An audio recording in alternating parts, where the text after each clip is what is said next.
Bismillahirrahmanirrahim. Assalamualaikum, my dear students. Hope so you will be fine. Welcome to online class. सुनहरी बात।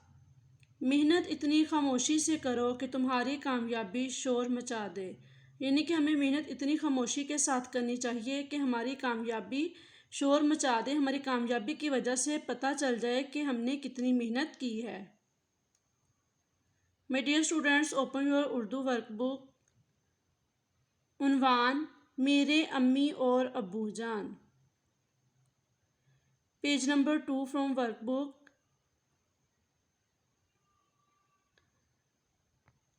Dear students, आज का उन्वान है मेरे अम्मी और अब्बू जान।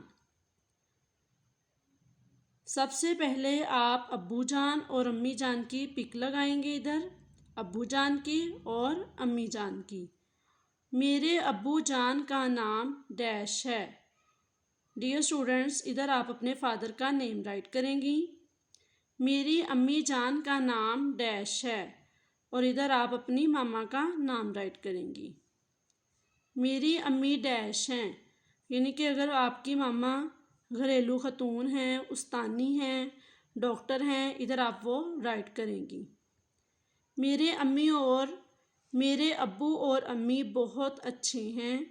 अल्लाह मेरे अब्बू और अम्मी को हमेशा सलामत रखे, आमीन। होमवर्क सफ़ा नंबर 2 मुकम्मल करें। Thank you so much. अल्लाह हाफिज़ एंड टेक केयर।